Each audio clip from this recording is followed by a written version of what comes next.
The billionaire observed the young maid weeping on the phone in the hotel corridor the following morning. He extended an invitation to her, beckoning her to his grand mansion. The carpeted hallway of the Grand Meridian Hotel lay in serene silence, illuminated by the gentle radiance of wall sconces and the silvery light of the moon cascading through the tall glass windows. As the clock approached midnight, the corridor lay deserted, save for a solitary figure huddled near the supply closet, her shoulders quaking in quietude. Lena drew her knees closer to her chest, cradling the phone against her ear, her voice a fragile whisper laced with urgency. "No, Mama. You mustn't part with the wedding ring, not Papa's ring. I will find a solution, I assure you. I kindly ask for just a few more days if you would." The line trembled with soft, muffled cries from the other end. Her mother's voice, fragile and trembling, inquired, "How? Your sister requires the medication by tomorrow." Lena pressed her teeth into her lip, the metallic tang of blood filling her mouth. "I shall put in extra hours. I will scrub every floor in this hotel if that's what it takes. I shall..." Her voice faltered. "We must ensure she doesn't believe we've lost hope." A door down the hall creaked open, accompanied by a gentle click. A tall figure clad in a meticulously tailored dark suit emerged, his attention absorbed by the screen of his phone as he scrolled absent-mindedly. Andrew Callahan, the esteemed CEO of Callahan Equity, had just concluded a transcontinental investor call. The night stretched on, and his demeanor bore the heavy burden of countless high-stakes choices. Yet upon hearing her voice, a transformation occurred. His pace began to wane. "Consign, loi vidasin, retronego." Lena whispered into the phone, her voice trembling on the last word. "Consign le voilaganan." Andrew paused, concealed from her sight by the elegant marble column. For a fleeting instant, he contemplated moving on, feigning ignorance to the sound that beckoned him. It was not his concern. She belonged to the hotel staff, probably just one among the countless faces that drifted by him in the lobby each day. Yet, he chose not to let her pass by unnoticed. He remained motionless, observing her from a distance that conveyed his respect. Lena hastily wiped her face, rose to her feet, and straightened her spine with determination. She concluded the call abruptly, slipping the phone into her uniform pocket, and rearranged the cleaning cart beside her. Her eyes were swollen, her cheeks marred with color, yet her hands danced with a serene precision. With a soft rap on the door of the adjacent suite, she summoned a practiced smile of customer service and slipped inside, vanishing from view. Andrew lingered in his spot, his gaze fixed on the vacant hallway. Something in her voice, transcending pain and fear, pierced through the monotony of his everyday existence. It was not pity that stirred within him. It was a subtle moment, one that inquired, "When was the last occasion you truly gazed at another and perceived their essence?" That evening he made his way back to his suite, filled a glass with still water, and lingered by the window, lost in thought for an extended moment. The city beneath sparkled like a meticulously crafted digital map, flawless, commanding, and remote. A girl, somewhere in the world, was diligently scrubbing bathroom tiles, her efforts aimed at securing her sister's insulin. He was unaware of her name, yet the memory of her apology for simply being lingered in his mind. The following morning, Lena found herself back in the familiar hallway, her cart in tow, her eyes heavy with the weight of sleeplessness. Throughout the night, she meticulously calculated the number of hours she could take on before reaching the brink of exhaustion. Upon arriving at the corner room, she encountered a man clad in a gray suit who emerged into the hallway. "Excuse me," he said, his voice steady yet resolute. She spun around, taken aback. His lips were devoid of a smile. He bore no frown upon his face. He appeared keenly aware. "I'm not a visitor lodging a complaint," he remarked, observing her cautious demeanor. "However, I caught a glimpse of your conversation last night. I found myself in the room at the end of the hall." Lena's cheeks turned a deep shade of crimson. "I regret my actions. I shouldn't have done that." He lifted a hand with a soft grace. "There's no need for an apology." She stood motionless. Many remained silent while others spoke excessively. He spoke with measured brevity. From his pocket, he retrieved an object and extended it towards her. A sleek, dark card, its surface gleaming with his name, Andrew Callahan, elegantly engraved in silver. On the reverse side, An address awaits. If you're willing to explore something new, he said, swing by tonight at 7. What could it be? She inquired with a hint of caution. A position. Neither charity nor pity. Lena cast her gaze upon the card. Her hands quivered once more, yet it was not from fear. Why should it be me? He regarded her intently for a moment before responding.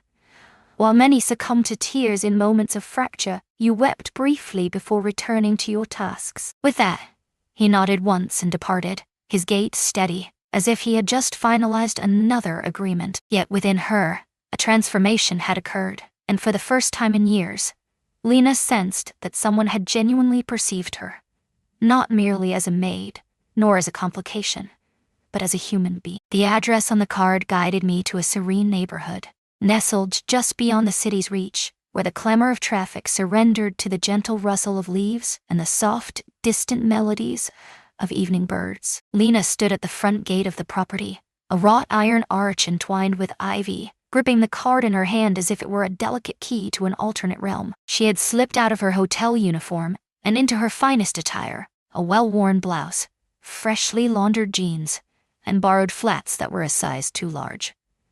Her hair was elegantly gathered into a braid. Every fiber of her being urged her to look back. This might be a snare, a jest, or an examination she was destined to fail. Yet, an unseen force, subtle and profound, anchored her feet to the ground. A gentle hum resonated as she activated the gate intercom. A warm, professional female voice emerged. "Miss Lena, do step inside. Mr. Callahan awaits your arrival." The gate groaned as it swung ajar. The house fell short of her expectations. It was neither a grand palace, nor a stark modern cube. The house stood as a testament to a bygone era. Its colonial architecture, adorned with wooden shutters, and a generous wraparound porch inviting stories of the past. Soft illumination emanated from within, neither dazzling nor ostentatious, merely invitingly warm. The front door swung open just as her hand was about to make contact. A woman in her 50s, clad in a pristine white blouse and easygoing flats, welcomed her with a warm smile. "My name is Mara. I oversee the household affairs. Follow me, and I'll lead you to the place where you can wait." Lena entered a corridor imbued with the subtle fragrance of sandalwood and the musty scent of aged tones. She walked by a snug sitting room, a dining area adorned with shelves brimming with vintage vinyl records, and a kitchen where the light lingered on. Everything exuded a sense of familiarity, yet remained untouched, purposeful, cozy. Mara guided her into a quaint sunroom, where 2 chairs awaited, accompanied by a pot of tea and an enveloping silence. "He'll be with you shortly," Mara said, before departing, leaving her in solitude. 10 minutes slipped away. Lena was on the verge of standing up and departing when Andrew walked in, this time not clad in a suit, but dressed in dark jeans and a navy sweater. He appeared transformed, stripped of the protective layers of his meticulously crafted attire, maintaining a sense of poise, yet embracing a more relatable essence. He expressed his gratitude with a quiet sincerity, saying, "Thank you for coming." Lena rose to her feet. "I found myself uncertain about whether I should proceed. I had my doubts about whether you would." She lingered in anticipation, hoping he would elucidate the reasons for her presence, the motive behind his invitation, and the curious notion that someone of his stature would take notice of someone like her. Instead, he delicately poured a cup of tea and offered it to her with a gentle gesture. "I want to offer you a job," he said, sitting across from her. "It is not an act of charity. It offers a reasonable compensation and is of a transient nature." "What type of employment?" she inquired. He examined her features intently, then reclined a fraction, as though gauging the atmosphere prior to uttering a word. "This will be your home. Morton, your role will involve serving as a house assistant, providing support to Mara, aiding in the organization of personal archives, and occasionally assisting me in reviewing documents, books, and letters. Correspondence? I am in the process of digitizing my father's estate. It tends to be rather uninspiring. I seek an individual with a keen eye, someone who can discern the subtle details that often go unnoticed. Your attention to detail is commendable. I observed that yesterday." Lena gazed contemplatively into her cup of tea. "Why should it be me?" "I can't say for certain yet. Andrew admitted with sincerity. But I have faith that the answers will come to me. She paused, uncertainty flickering in her eyes. I am employed at the hotel. I have already had a conversation with management. You were engaged in part-time work. They've consented to your release should you accept this offer, she said, her expression clouded with concern. That exhibits a remarkable level of coordination. I don't do many things halfway, he remarked, his tone gentle yet firm. A prolonged silence lingered in the air between them. Then Lena inquired, what occurs when the job concludes? Andrew offered a slight shrug. Thus, we either go our separate paths, or we remain together. That isn't the section I have in mind. She gazed at him, attempting to decipher his thoughts. He appeared devoid of any pity for her. His expression betrayed no hint of amusement. He appeared intrigued. I must transfer funds back home for my sister's medical care.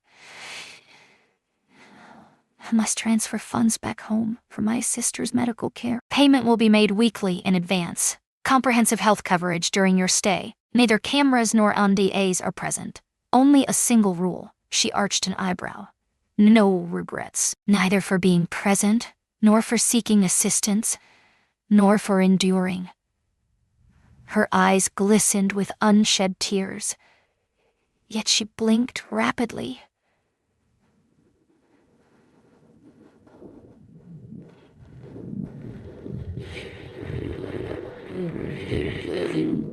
He rose to his feet, reaching out with an outstretched hand. She accepted it. His hold was unwavering, neither frigid nor domineering, simply unwavering. For the first time in what felt like an eternity, Lena experienced a flicker of something she had long since ceased to dream of. Neither safety nor security. A new chapter unfolds. The guest room that Mara revealed to Lena was unpretentious yet imbued with care. A gentle cream comforter drapes over the bed. A petite desk sits by the window, and a vase cradles a solitary blooming lily. A note, penned in tidy script, rested upon the dresser. Lena carefully unpacked her meager belongings, folding her hotel uniform with a sense of uncertainty as she placed it into the drawer, pondering whether she would ever don it again. The following morning unfolded in the stillness before dawn. Mara welcomed her with 2 steaming mugs of coffee and a neatly organized checklist. The morning meal is scheduled for 7 o'clock. Andrew prefers tea over coffee. Toast, just shy of golden perfection. You shall not serve him. Maintain the momentum. Lena nodded, her pen dancing across the pages of a small notebook. She made an effort to conceal the odd sensation of working in a house devoid of barking. By 8, the house had found its cadence. She moved with an innate grace, folding napkins and polishing surfaces that gleamed with an already pristine shine. It wasn't a matter of nerves. It was simply a matter of habit. She had grown accustomed to the necessity of demonstrating her worth before being granted a place among them. As the clock approached mid-morning, she stepped into a grand room, its lofty ceilings adorned with shelves brimming with boxes and aged tomes. The labels display the words, letters 1971, 1971, 1985. Campaign archives. Established, renowned. As Andrew stepped in, she remained engrossed in a weathered campaign flyer. Have you come across anything intriguing? She spun around swiftly. I had no intention of imposing. He gave a slight shrug. The door stood ajar.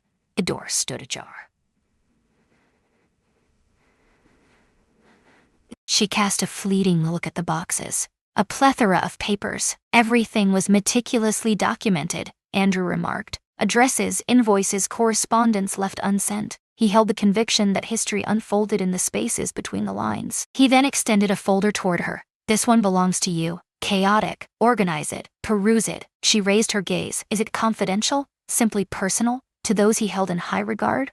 Or struggled to absolve? Or cherished, yet never expressed?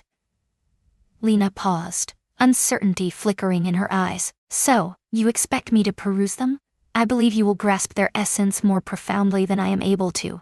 She inclined her head in agreement. In the days that ensued, Lena discovered a cadence.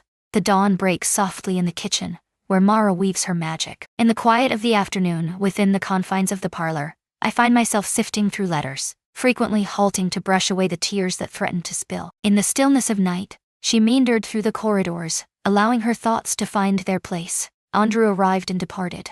Stillness. Here it is. In the garden, she caught sight of him.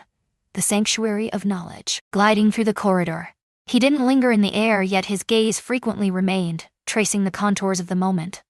Not observing, but perceiving. Others resided in the house as well. Mara's brother, a seasoned veteran leaning on his cane, painted in serene silence on the porch. Beth, a former nurse, visited twice a week to prepare meals. All were independent. There were no guests present. It appeared that everyone had been granted a fresh opportunity. "I never anticipated you would take up gardening," she remarked. He lifted his gaze. "I am not. Yet, they belong to me. If something meets its end, I wish to be assured that I made an effort." She advanced with measured grace. "Such a rarity coming from someone of your caliber." He brushed the dust from his hands. "Power transcends the mere act of preservation. It's a matter of showing enough concern to make an effort." They remained silent, poised in stillness. Then he added, "I don't bring people here because they're broken. I carry them along, for they continue to strive." Her voice carried a gentle softness. What if they find themselves at a loss with a second chance? He gazed at her, particularly at that moment. As Lena made her way back to the house, a subtle transformation stirred within her. She existed free from scrutiny, unburdened by the weight of her history. She found herself under scrutiny. And that, above all else, filled her with dread. The rain whispered gently against the windows, creating delicate, meandering trails on the glass. That evening, the house lay enveloped in silence. Mara accompanied her brother to a specialist's appointment, while Beth departed early, burdened by a cold. For the first time since Lena's arrival, the house exuded a profound stillness. As she meticulously arranged the final letters in the personal folder, within the parlor, Andrew entered, cradling a mug in one hand and a book nestled under his arm. He paused at the threshold, then inquired, "Do you mind if I join you?" She lifted her gaze from the pile, taken aback. "Certainly not." He settled into the chair opposite her. "Keep your distance, casual, close enough that the stillness shared between them remained comfortable." "I was perusing the letter your father penned to the mayor back in '84, she remarked, her voice gentle. "It was never sent by him." Andrew let out a soft chuckle. "He penned countless words that remained unshared. What is the reason behind this?" He held the conviction that the act of crafting something genuine outweighed the necessity of its delivery, asserting that it aided him in uncovering his true thoughts. She delicately turned the folded paper in her hands. "It is peculiar. He comes across not as a politician in this instance, but rather as an individual earnestly striving to maintain faith in humanity." Andrew cast his gaze upon her. He existed. "On most days, I find myself in the same boat." The rain intensified, drumming more fervently against the windows.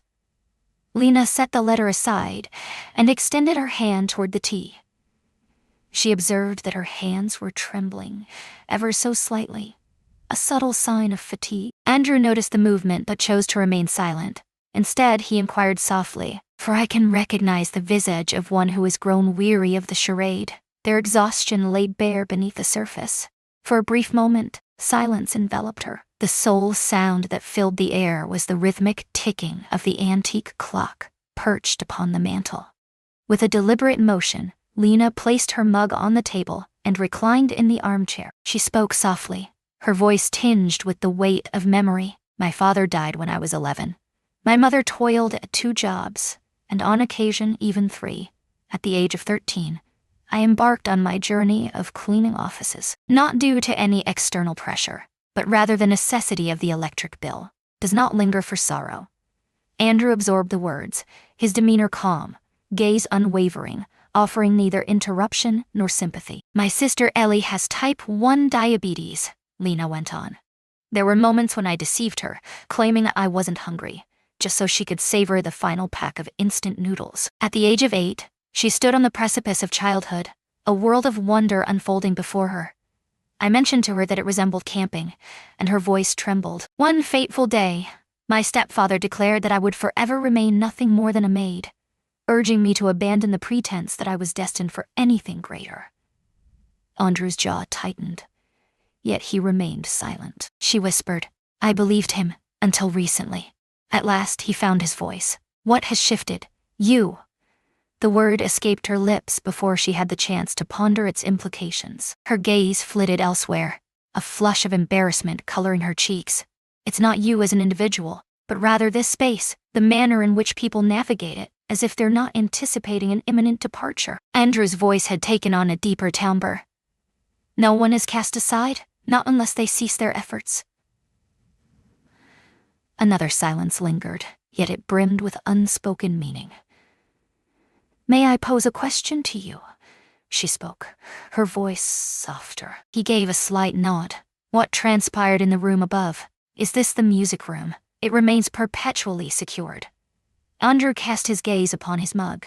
My fiancée performed there. She remarked that the world revealed its intricacies more clearly after experiencing Chopin. Lena's gaze grew tender. She has departed from this world, a tragic aviation disaster. 4 years passed. He raised his gaze to meet hers. The door remains unlocked, not because I am unable to enter, but for another reason altogether. I secure it, ensuring that the memory of her voice remains vivid and unforgotten. Words eluded her. Thus, she remained silent. She allowed the rain to envelop the stillness. At last she rose, traversed the room, and delicately set the weathered letter into its folder. Then she pivoted towards him. I can't play the piano, she remarked, but I can certainly dust it when you're ready. Andrew locked eyes with her. My sincere gratitude to you. As he guided her down the corridor, he came to a halt before the staircase. Then, almost as if it were a fleeting notion, he remarked, I forgot to mention. Your tea, it seems, is perpetually steeped for an extra 30 seconds. She arched an eyebrow. Did you observe? He wore a sly grin. I observed details keenly. As Lena rounded the corner, a quiet certainty washed over her. He wasn't observing her as if she were a potential threat. At long last, the sun pierced the dreary gray that had lingered for days. The morning air was infused with the scent of lavender and earth. As Lena positioned herself at the rear of the house, sleeves rolled up and dirt nestled beneath her nails, meticulously sorting through a shipment of fabric remnants that had arrived. At the side porch, Andrew had endeavored to be discreet. She was aware that the package originated from one of the most esteemed textile shops in the state, and it had certainly not come at a low cost. Yet the order slip identified the buyer as anonymous, and Lena was far from naive. She stepped back inside, the fabric cradled carefully in her arms, and discovered Andrew in the study, perusing an aged binder. You didn't have to do that, she said, cutting straight to the heart of the matter. He raised his gaze. What should be done? Procure the fabric for me, as if you're covertly slipping it in through the back entrance. Andrew placed the binder to the side. You mentioned your desire to pick up sewing once more. I believed this could be of assistance. She paused, then replied, It would, but I refuse to be someone who waits for assistance. I didn't present it as assistance, he murmured softly. I presented it as a conviction, Lena breathed out gently. Then allowed me to prove myself worthy. Later that afternoon, she convened with Mara and put forth a vision to establish a modest sewing and skill-sharing workshop in the neglected east wing of the estate. This initiative could be managed by the residents themselves, providing a range of offerings from simple classes to tailoring, mending, and even fundamental budgeting. Mara absorbed the words, a smile spreading across her face. Though Andrew may not voice it, he has been anticipating a suggestion like this for quite some time. As the week drew to a close, Lena had turned the once grand ballroom into a bustling hub, adorned with folding tables, sewing kits, borrowed machines, and chairs haphazardly arranged in rows. The flyers bore the marks of a personal touch, each one meticulously handwritten. Invitations found their way into coat pockets and grocery bags throughout the town. The first to arrive was Beth, clutching a set of tattered scrubs and declaring, If you can show me how to mend this, I might just start believing in miracles. Others began to follow. Some arrived merely to engage in conversation. Some arrived simply because they found themselves with no other pursuits to occupy their time. Some arrived, weary of being regarded as mere inconveniences. On the second Saturday, Andrew appeared unexpectedly, standing silently in the doorway as Lena demonstrated the fundamentals of hemming to a young mother. Silence enveloped him. He remained silent. Yet, as the final student departed and Lena began to fold the chairs, he made his way over. When you teach, you become someone else, he remarked. She arched an eyebrow. In what way does it differ? As if you remain unaware that you are the very architect of your own creation. Lena offered a subtle smile. I believe I am merely recalling the sensation of being unafraid. He moved nearer, then paused. When this chapter concludes, and you feel prepared to embark on a new journey. What aspirations do you hold for the future? I don't know, she admitted with sincerity. Yet I yearn for it to belong to me, regardless of its size. Is it possible, even if it's merely a fragment of the universe? Andrew inclined his head in acknowledgement. Proceed to construct it. If you ever find yourself in need of tools, there's no need to ask. That night, Lena found herself wide awake, her gaze fixed upon the ceiling above. The stillness of the room had lost its weight. It brimmed with inquiries she had ceased to fear. She had shed the feeling of being an outsider. She no longer felt as though she were merely a transient figure in another's existence. At last, she sensed that she was crafting her own destiny. In a distant corner of the hallway, Andrew occupied his desk, sifting through spreadsheets that had long since lost their significance to him, contemplating not the figures, but rather a girl in borrowed shoes who had requested to create something on her own terms. It was not admiration that stirred within him. It lacked warmth. It resonated on a profound level. Honor, accompanied by a gradual hushed understanding. He was reluctant to let her go, not due to her ability to illuminate the home. Yet, it was her presence that ignited his desire to remain. The invitation came nestled within a delicate, pale blue envelope, its surface adorned with shimmering silver foil. The Silverbridge Community Gala. Lena almost chuckled upon seeing her name. Following the surge of interest in the sewing program, she found herself nominated by someone. She had contemplated the possibility of saying no. You should go, Andrew said as he noticed her hesitating over the envelope. You have truly earned this. This isn't my world, she whispered softly. It wasn't mine either, he responded, until I ceased pretending I required permission to step into it. Lena departed. She donned a navy dress. She had transformed herself from repurposed fabric. Her shoes, though secondhand, were impeccably clean. She appeared as her true self, exuding a confidence that suggested she had long ceased to offer apologies for it. Andrew made his entrance alone, clad in a sleek charcoal suit. He navigated the throng with an air of belonging, yet his gaze sought only her. As their gazes intertwined, a gentle smile graced his lips, a quiet acknowledgement meant solely for her. The gathering commenced with courteous salutations and delightful morsels. Then arrived the moment of the presentation. A display illuminated the nominees, community leaders, educators, and dedicated volunteers. With each name called, the room erupted in applause. Suddenly, a photograph emerged of Lena, not captured during the workshop, but rather a blurred image from 3 years prior. She lingered outside the courthouse, clad in her hotel uniform, flanked by a lawyer and her irate stepfather. The caption stated former suspect in theft case exonerated, due to insufficient evidence. Soft murmurs drift through the air. Could that be her? Lena stood still, her body rigid with surprise. Her heartbeat resonated in her ears. Her stomach plummeted. She yearned to fade away. Before she had the chance to shift, Andrew stood up. With a composed demeanor, he approached the stage, seized the microphone from the taken-aback host, and declared, "Thank you for reminding us that the internet never forgets, particularly when it seeks to shame those who have the courage to rebuild." He surveyed the throng before him. "A picture has caught your eye. Allow me to introduce you to the individual at the center of this narrative." His voice remained unwavering. Lena is here. She imparts the art of sewing to those who have been led to believe that their futures are bleak. She purchases fabric with her own earnings. She bestows a sense of dignity upon others, her actions speaking volumes without the need for utterance. She endured what many would falter under, opting for compassion instead of resentment.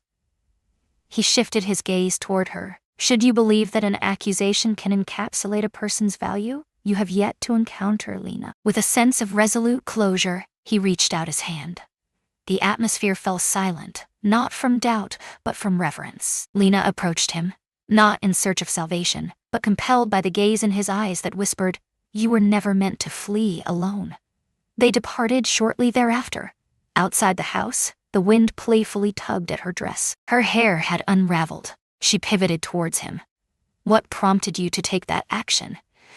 This evening was not meant for justifications.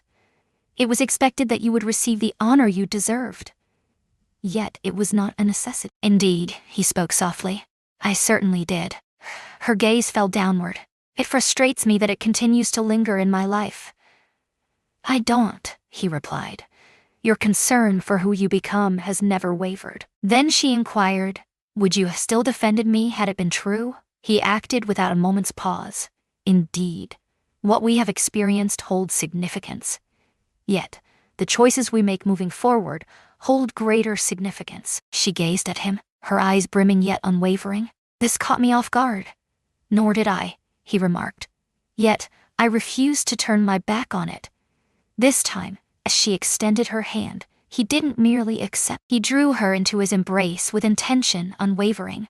In the gentle glow of the porch light, the past began to fade away. What lingered was the hushed, unwavering assurance of all that lay ahead of them. The following morning, Lena stirred from her slumber, greeted by the enticing aroma of freshly baked bread and the gentle sound of porcelain softly clinking together. As she entered the kitchen, Mara was placing a third cup on the table. Next to her, poised and elegant in a cream coat and understated heels, stood a woman Lena recognized only from the framed photographs that adorned her walls. "Lena," Mara spoke softly. "Eleanor Callaghan here, mother of Andrew." Lena took a deep breath and swallowed. "It is a pleasure to make your acquaintance, ma'am." Eleanor's expression remained a mystery, yet her nod carried a warmth that was unmistakable. "I've come across quite a bit of information about you." Moments later, Andrew strolled in, effortlessly clad in his button-up and jeans. Yet, there was a subtle shift in his posture upon catching sight of his mother, not out of wariness, but rather a quiet readiness. They shared a morning meal together. Mara offered her service, yet Eleanor was determined to take charge of pouring the tea. Lena was met with a series of courteous inquiries, concerning her program, concerning her fondness for the estate, concerning the author she holds dear. Nothing was indicated, nothing severe. Yet, beneath each word lingered a silent inquiry. "May I inquire about your identity? What brings you here in the company of my son?" Following breakfast, Eleanor invited Lena to stroll with her through the garden. Lena acquiesced. The atmosphere was crisp, infused with the fragrance of moist soil and blooming lavender. Eleanor spoke abruptly, her gaze averted. "I lost my husband to cancer. At the age of 23, Andrew found himself at a pivotal moment in his life. I observed him transform each fragment of sorrow into solid structures, agreements, and quietude. Then he lost her. It nearly shattered him." Lena strolled silently alongside her, hands gently clasped before her. "I have no intention of questioning your character, Lena," Eleanor continued. "Yet, I find myself compelled to pose a question that only you hold the key to answer." She halted her steps, pivoting to confront her. "Do you find yourself here out of love for him? Or perhaps it's because he's the sole one who maintained his gaze?" Lena felt a constriction in her throat, yet she refrained from casting her gaze downward. "I didn't come here to fall in love," she declared. "I arrived here driven by the absence of any other place to go. Yet, what I discovered in this place transcended mere kindness. It was the first place that embraced me without making me feel fortunate merely to be present." She hesitated. "My feelings for him are not rooted in the fact that he came to my rescue. My affection for him stems from the fact that he never once made me feel as though I had to conform to any expectations." Eleanor observed her intently. She nodded, a subtle movement barely noticeable. "I believe you," she said. "Yet, I am his mother. I shall carry this burden of worry until my last breath." That afternoon, Eleanor lingered longer than she had intended. She lingered for tea. From her perch in the corner, she absorbed the sound of Ellie, Lena's sister, as she read aloud. She entered the sewing room quietly, a subtle smile gracing her lips as she observed Beth guiding a young girl of 12 through the delicate art of stitching a button. Prior to her departure, she presented Andrew with a modest tip. "You once adored these," she remarked. "I crafted them yesterday." Andrew arched an eyebrow. "Did you prepare a meal?" "Baked," she amended. "Refrain from excessive theatrics." She cast a final glance at Lena. "I hope you stay," she said. "Not due to a necessity for companionship, but because he has at last opened his heart to another." On that particular night, Lena discovered the tin, resting on the kitchen table. Within lay 6 delicate almond shortbread cookies. Only 3 were left. On the counter beside them lay a folded note, inscribed in Eleanor's elegant, slanted handwriting. Surviving in solitude demands a certain fortitude, yet it requires a deeper courage to remain when safety is finally within reach. Lena remained motionless for an extended moment. She reached for a cookie, a faint smile gracing her lips, and realized she was embraced by something deeper than mere acceptance. She found herself enveloped in trust. The community center, perched at the town's periphery, had transformed from a forsaken post office into a vibrant hub, its walls adorned in inviting hues. The windows, flung wide, welcomed the gentle breeze and the joyous laughter of children echoing from within. At the entrance, a humble wooden sign, meticulously carved by hand, proclaimed Bridge House, a symbol of new beginnings. 6 months had passed, filled with endless discussions, permits secured, donations gathered, and volunteers rallied. Lena had meticulously managed every aspect, from the sewing machines nestled in the upstairs studio to the inviting reading nook beside the crackling fireplace. Andrew navigated the complexities of logistics, managed the intricacies of legalities, and engaged in late-night budgeting sessions. Yet, the essence of it had belonged to Lena from the very start. As dawn broke on the day of the grand opening, the atmosphere crackled with anticipation. Guests began to arrive, a steady stream of families, donors, neighbors, and a handful of recognizable faces from the gala. Once mere whispers, their voices now carried a tone of careful reverence. Lena lingered by the door, clipboard clutched in her grasp, meticulously reviewing the final details. She donned a delicate white blouse paired with a navy skirt, embodying simplicity and elegance. Her hair was swept back, yet a few strands fluttered playfully in the breeze. From afar, Andrew observed her, his hands tucked into his pockets, a sense of pride carved into the contours of his expression. She had never sought recognition, nor had she desired anything in return. Yet she had created something enduring. Today, he understood, was the moment he would finally request one thing for himself. The ceremony commenced with speeches delivered, and Mara eloquently addressed the essence of community. Beth recounted how the sewing room became her refuge, alleviating a loneliness she had yet to articulate. Even Eleanor shared a few words, brief, sincere, and to everyone's astonishment deeply felt. Then the host shifted their gaze to Lena. The concluding thoughts are offered by the remarkable woman who brought this place to life, Lena Torres. She approached the microphone, her heart racing with anticipation. Andrew noticed her hands tremble ever so slightly as she inhaled, then began to speak. I once believed that mere survival was sufficient, she began.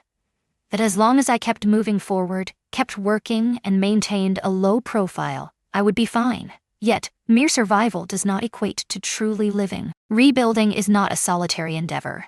It is essential to have secure spaces and trustworthy individuals around you. She halted, her gaze sweeping over the throng. For a fleeting moment, her gaze locked with Andrew's. He offered a smile. This space transcends mere rescue. It embodies the essence of reconstruction, and I take great pride in the fact that we are forging it together. Cheers filled the air. She descended, and as her foot touched the final step of the modest stage, Andrew stood there, poised and expectant. He grasped her hand with a tender touch before redirecting his gaze to the front. There's one more thing, he said to the crowd, his voice steady yet calm. Lena gazed at him, a look of confusion crossing her face, until her eyes caught the subtle shimmer of silver in his other hand. Andrew inhaled deeply, savoring the moment. I once believed that success was about erecting barriers, yet I have come to realize my mistake. It signifies constructing entrances, welcoming the right individuals, and remaining present when they choose to enter. He faced her completely now, his voice softened, meant just for her. You failed to rescue me, Lena. Your presence rekindled my desire to become someone deserving of loyalty. And that is precisely why, on this day, I am not presenting you with a title, a grand estate, or a destiny that has already been inscribed. He gently lifted the lid of the small velvet box. I present this to you. For each day since you entered my life, I have made the choice to embrace you, and I wish to continue making that choice. Would you do me the honor of becoming my spouse? Silence enveloped the room. Lena gazed at the ring within, unadorned yet graceful, featuring a slender band of white gold and a modest stone. She recognized it instantly, its familiarity washing over her like a long-lost memory. It was a ring she had once envisioned in the margins of a notebook during a sewing lesson, a design she had kept to herself. "How did you?" she whispered.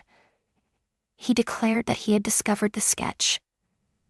I requested a friend to create it. I longed for it to belong to you, even before it was mine to offer." Her eyes glistened with unshed tears, yet she remained composed. In place of words, a smile graced her lips, gradual, steady, luminous. "Indeed," she replied. The room resonated with applause. Ellie burst forth from the throng, enveloping them both in a warm embrace, exclaiming, "He's finally one of us now." As the night deepened and the echoes of celebration faded into the distance, Lena and Andrew found themselves seated on the steps of Bridge House. Barefoot and intertwined, they held hands, attuned to the gentle whispers of the wind weaving through the trees. "We accomplished it," she whispered. "No," Andrew replied with a gentle correction. "You accomplished it." I remained motionless for a moment, allowing transformation to take place within me. Lena rested her head gently against his shoulder. He kissed the top of her head, a gesture that filled her with warmth and gratitude. In that intimate, hushed instant, beneath the stars, and amidst laughter and tales of the past, they refrained from discussing wedding dates, finances, or the weight of legacy. They sat side by side, two souls who had repeatedly selected one another, time and time again, and would continue to make that choice for eternity. If this narrative resonated with you, if you recognized a fragment of your own journey in Lena's challenges or Andrew's subtle evolution, then understand this. Every individual is worthy of a second chance, not one offered out of mere sympathy, but one forged through trust, dedication, and genuine affection. For in certain moments, the most profound words one individual can offer another are not, "I will rescue you," but rather, "I acknowledge your presence, and I am here to remain. We appreciate you taking the time to be with us." If you hold dear the tales that mend, uplift, and whisper of love blossoming in the softest corners, remember to like, share, and subscribe to Soul-Stirring Stories. Here is the sanctuary where hearts find their true belonging. Until we meet again in the next tale.